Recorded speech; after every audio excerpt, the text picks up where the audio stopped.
Rep My Rentals here with another great review. It's been a while since we've gone on a trip or gone on a vacation or rated and reviewed hotels, but after a good 2-3 months of being quarantined, sheltered in place, not leaving, we have decided to make a small trip from San Francisco to San Diego. So as you can see right now, we're driving down 101, heading down to San Francisco International Airport. There aren't that many people on the road right now. This is typically rush hour time where it would be bumper to bumper, a lot of traffic, but still right now in July there just isn't that much traffic, as you can see here. But we're very excited for this little trip.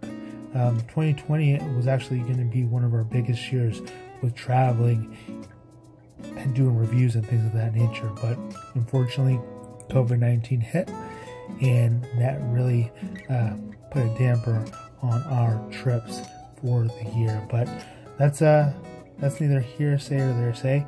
We're going to go to San Diego. We're going to try to see if we could go to some outdoor restaurants, maybe go to the beach. We're not too sure if those are closed or not.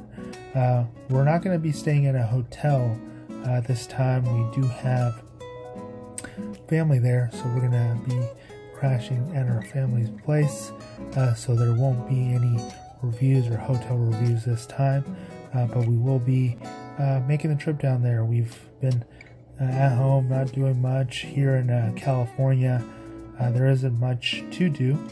There's a lot of restrictions on schools. There's restrictions on indoor dining, on gyms. Yeah, a lot of restrictions. So we've been doing a lot of planning for maybe some little staycations, this trip to San Diego. But yeah, nothing much has occurred with us. With this trip, we wanted to see if we could get some hotels, but we don't want to do many hotel reviews under these conditions where you can't use the gym or you can't go to the restaurants, you can't enjoy the nightlife. So with this one, we're just going to be hanging out with some friends and things like that. Right now you can see that it's very cloudy, your typical summer here in San Francisco. It's actually a bit cold outside with the fog coming in. To the left, I think there's, I'm not sure, I think there's a cop over there to the left coming up. I think someone might have been either, I don't know if someone was trying to jump off, or that's weird. Yeah, so actually they do have nets on the sides now, so if someone does decide that they want to jump off the bridge, we'll catch them. Oh yeah, there we go, to the left. Ooh, hopefully they didn't jump. Anyway, so right now we're driving down. We're heading down from the North Bay to San Francisco International Airport. It typically takes about 40 minutes from Marin County down to SFO. If there's no traffic, as you can see right now, there's no traffic, so we're flying by. But if you are leaving down to SFO during rush hour, it might take double the time. So make sure that you allocate time for delays and things like that. We will be dropping off our car at Park SFO. That's typically the parking that we use when we travel. We use Park SFO. It's great, it's efficient. They have shuttles that will pick you up every 15 minutes and drop you off to your terminal. And when you are coming back, again, similar, every 15 minutes they'll come and they'll take you back to your to the parking garage. One of the reasons why I really like it is that they do give you free passes if you stay for a certain duration of days. So if you are parking there for maybe 3 days, they'll give you 1 day free. if you are traveling for more like 5 days, they'll give you 2 days free. So it's a good way to kind of extend your stay, and it's a bit cost effective, especially if you're dealing with some other options like the hotel parking, or there's also some other I think there's Park ANZ or something like that that's further to the airport than Park SFO. But I've been using Park SFO for about 5 to 10 years now. No issues. They're fast, they're efficient, they're friendly. I know how to use them, so I've been using that for quite a while now. So right now we've fast forwarded to the South Bay. We got past 19th Avenue. We didn't have to deal with that, but now we're heading down to SFO. We're right here. We're maybe 5 to 10 minutes away. We're passing Daly City. Fun fact that actually the San Francisco International Airport is not in San Francisco. It's a bit more south, more near San Bruno. So if you are traveling to San Francisco, you will need to either take BART, which is the public transportation, or you will need to take a taxi if you're heading down to either the center of San Francisco to downtown, or to any other parts of the Bay Area.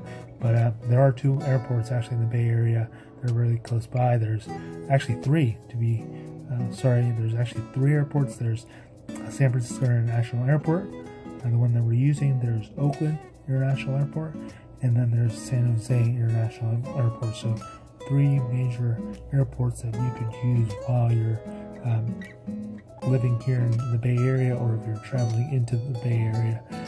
I tend to use SFO because I am a United Mileage Plus member, so I do get some points, I do get some benefits, some kickbacks, so I tend to use them over the other airports. And obviously it's closer to North Bay, but actually Oakland and San Francisco, it's almost similar in distance from the North Bay, but Oakland, I don't have any allegiance to any of the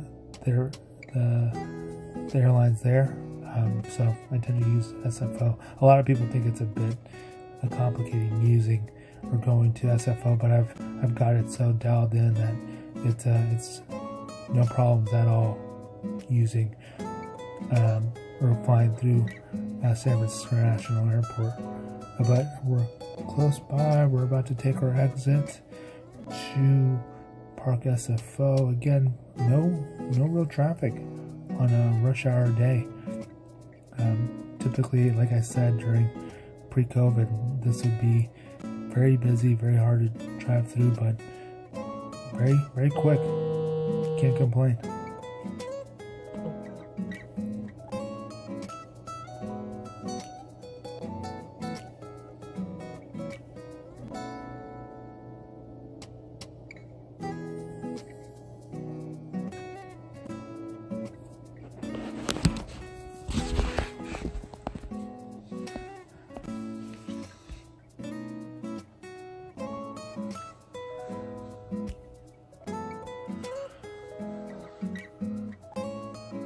So right now we're about to make a left turn onto Park SFO. From Park SFO to the airport, it's about, I would guesstimate, maybe 5 minutes. It's very quick. It's very quick to get in there. There it is. They actually extended it. They made it much bigger.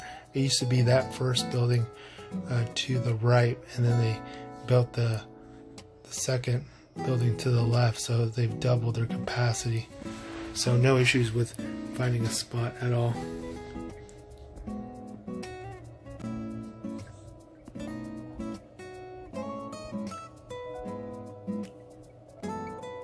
Here we go, and typical cost to park inside is around $18, which is fair. And like I said, if you do stay for more days, you will get that discount. So here we are, we're on the shuttle, like I said, It only takes about 5 minutes to get from the parking garage to the actual airport. Very quick, very efficient. There's that United terminal. I'm a big United fan. I love getting the points, getting all the goodies that United offers. Right now, there's only 2 people on the shuttle. That's actually going to be right there. That's going to be the new SFO long-term parking. It's going to have like a monorail. I'm not sure how or when that's going to be open, but that might make me change from Park SFO to something else. But for right now, I'm a big Park SFO guy.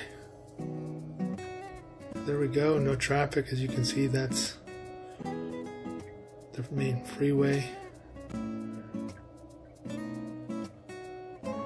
And we're going to go through the airport. We're going to kind of walk you guys through the process, let you know how many people are there. It was should be quick and easy. But again, we're not going to be doing any hotel reviews. But as always, if you have any questions or if you want us to review a hotel, let us know. But as always, even during COVID, as best you can, keep renting, baby.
especially if you're heading down to either the center of San Francisco to downtown or to any other parts of the Bay Area.